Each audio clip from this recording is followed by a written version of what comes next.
Muy buenas tardes a todos y todas y bienvenidos de nuevo al oráculo de Delfos 700. Hoy quería hablaros de las creencias irracionales. ¿Qué es eso de las creencias irracionales? Cuando te metes en psicología, pues sobre todo a partir pues desde el psicoanálisis freudiano en adelante, una de las cosas que más han estudiado los psicólogos es cómo el contenido psíquico reprimido e inconsciente está latente siempre en nuestra mente y está influyendo en nuestra vida pues, inmensamente más de lo que nos podemos imaginar.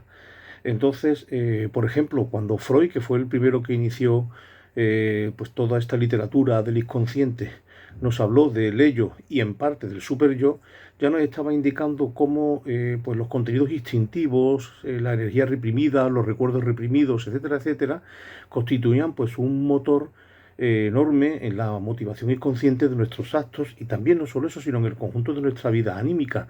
Por ejemplo, esas veces en las que uno pues, puede sentirse a lo mejor peor de ánimo, más bloqueado, más desganado, más apático o apática, y no sabe muy bien por qué, porque en el contenido de su lógica objetiva, digamos, o de su planteamiento racional, todo está funcionando bien. ¿No? Esa vez que dice, debería estar contento, debería estar satisfecho o satisfecha, debería estar muy feliz, sin embargo me siento pues vacío o apática o aburrido o triste y no sé bien por qué. Eso decía el psicoanálisis que era naturalmente influencia de los contenidos inconscientes reprimidos. Pero en adelante, de Freud en adelante y en el siglo XX, muchas otras corrientes psicológicas que ya no tienen nada que ver con el psicoanálisis, aunque comparten un poco esta visión del papel de la mente inconsciente en nuestra vida y en nuestro comportamiento, han estudiado mucho lo que se ha llamado el papel de las creencias irracionales. Algunos las han llamado creencias irracionales, como por ejemplo una derivación de la terapia cognitiva, que es la terapia emotivo-racional de Albert Ellis. Otros las han llamado creencias erróneas, por ejemplo el famoso Wayne Dyer, ¿no? Otros las han llamado creencias limitantes, etcétera. En cualquier caso, se trata de un conjunto de, como de ideas que tenemos asumidas en lo más hondo de nuestra mente, que vienen casi todas, o bien de nuestra primera y segunda infancia, o bien de algún tipo de experiencia que hayamos vivido, casi siempre una experiencia dolorosa, y que, como decía el mismo psicoanálisis, cuyo recuerdo tendemos a reprimir o a ocultar para no sufrir, pero en el fondo es casi peor porque al ocultar el recuerdo lo que perdemos de vista es el contenido objetivo de la experiencia, es decir, lo que llegamos a vivir, qué fue lo que pasó. Sin embargo, ese humus emocional, por llamarlo de alguna manera, esa energía, porque al fin y al cabo los sentimientos y las emociones, al igual que los pensamientos, no son sino energía. Esa energía está ahí y de alguna manera su sensación se siente, se experimenta, se padece.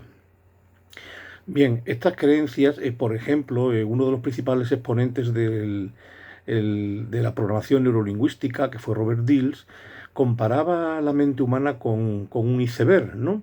Y decía que la parte de la mente de la que tenemos conciencia es lo que se ve por encima del nivel del mar del iceberg, ¿no? La punta del iceberg, que solemos decir. Pero la gran mayoría del iceberg, la inmensa mayoría del iceberg, el 80-85%, está oculto debajo del agua, no se ve, pero es la mayoría de su volumen y es sobre todo la base sobre la que se sostiene el resto, ¿no? Se sostiene la parte visible. Pues Robert Dill decía que la mente inconsciente es esa parte del iceberg que está oculta, mientras que la mente consciente, nuestros contenidos mentales, ideas, emociones, sentimientos, recuerdos, etcétera, de los que sí somos conscientes, no serían sino la punta del iceberg. Claro que ocurre, pues que montones de veces las decisiones que tomamos, los estados anímicos en los que nos encontramos, los actos que realizamos o incluso muchas veces hasta el mismo contenido y calidad de nuestras relaciones personales vienen determinados por esas creencias que tenemos ahí ancladas y arraigadas en lo más profundo de nuestra mente y que de algún modo están teledirigiendo nuestra vida mental y también nuestra vida física, porque por otra parte, de la calidad de nuestros recuerdos y de la calidad de nuestra vida mental, de nuestros contenidos psíquicos, en una gran parte depende también la salud, ¿no? La homeostasis y la salud orgánica de nuestro cuerpo, de nuestro organismo. Bien, ¿qué ocurre? Pues que esas creencias que en un momento dado pudieron ser insertadas en nuestra mente, o bien por la educación, o bien por el marco cultural, moral, religioso, en fin, del ambiente en el que nosotros crecimos y aprendimos las nociones básicas del bien y del mal, o bien por la asimilación que tuvimos de ciertas experiencias que fueron pasadas al inconsciente, pero que fueron asociadas con la emoción o con el sentimiento que en su momento nos produjeron. Todo eso genera pues una manera de pensar, aunque el término pensar no sería quizás el más correcto, puesto que pensar lo tenemos asociado a razonar, y el razonamiento o la reflexión ya forman parte de la mente consciente. No es exactamente pensar, es como una representación de la realidad, del mundo y de la vida que tenemos ahí grabada y arraigada, como digo, en lo más profundo de nuestra mente y de la que ni siquiera somos conscientes. ¿Qué ocurre? Que cuando en nuestra vida real, nuestra vida cotidiana, nada de lo que estamos viviendo en la actualidad se parece pues ni a aquellos contextos primarios en los que fuimos educados, ni tampoco a aquellas experiencias que tuvimos cuando pequeños y que marcaron un poco nuestra vida emocional. Sin embargo, esas creencias están intentando, digamos, comprender o enmarcar lo que nos está ocurriendo ahora cuando realmente no tiene nada que ver, ¿no? Por ejemplo, la sensación de ansiedad, esto no es una creencia, esto es una emoción, la sensación de ansiedad no es más que la predisposición orgánica que tenemos los seres humanos para huir ante el peligro.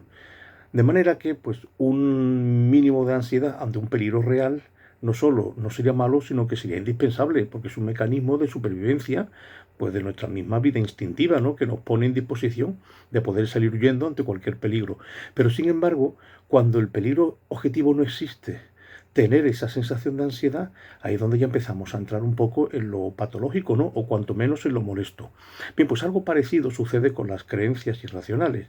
Es decir, que el que en su momento pudieran estar justificadas por determinados acontecimientos experimentados, eso, vale, pues se acepta, es normal que en ese momento se creyese eso, pero que se mantengan grabadas en el inconsciente años o décadas después de dichos acontecimientos y nos sirvan para seguir un poco predeterminando nuestra visión del mundo y nuestra posición ante él, ya no es tan racional, porque esas ideas son, digamos, como el vestido pequeño que teníamos cuando éramos chicos, que bueno, en su momento nos estaba bien, pero ahora que hemos crecido, si nos tuviéramos que poner ese vestido, pues pareceríamos un payaso, ¿no? Haríamos el ridículo. Bien, cuando esas creencias además tienen que ver con una baja autoestima o tienen que ver con una experiencia de falta de seguridad básica, de no haberse sentido querido, tocado, besado lo suficiente, lo que no significa que nuestros padres tuviesen la culpa, sino que nosotros pudimos interpretar cualquier cosa que nos ocurriera como una carencia o como un déficit afectivo. Cualquiera de esas cosas se graban también como creencia irracional acerca del sí mismo, de manera que el sujeto tiene una percepción de sí mismo limitada. En fin, no nos valoramos lo suficiente o no nos creemos lo suficientemente capaces o no nos creemos lo suficientemente empoderados para realizar las acciones que queremos o para luchar por los proyectos que queremos, y eso hace que muchas veces, sin darnos cuenta, nos podamos estar boicoteando a nosotros mismos en nuestros proyectos, en nuestras metas, en nuestros objetivos, en nuestros sueños. ¿Por qué? Porque en el fondo de nuestra mente hay creencias limitantes acerca de nuestras capacidades que nos tienen maniatados. Lo que pasa es que, como decía también Freud, cuando nosotros intentamos explicar nuestro comportamiento, caemos también en un mecanismo inconsciente de, pues se llama racionalización. Damos un argumento aparentemente racional del por qué no hacemos las cosas, algo que nos tenemos que creer nosotros mismos, pero que en realidad no tiene nada que ver con el por qué no las estamos haciendo. No las estamos haciendo por la creencia limitante, por la creencia irracional que teníamos antes y de las que venimos hablando. Y por último, ese tipo también de creencias irracionales constituyen como una caterva de etiquetas o de conceptos sobre la realidad que nos impiden conocer la realidad tal y como es.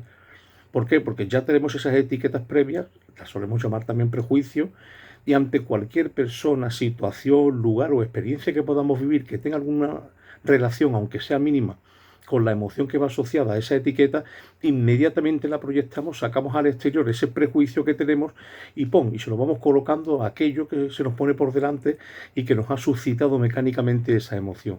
Con lo cual al final nos quedamos sin conocer la realidad tal como es.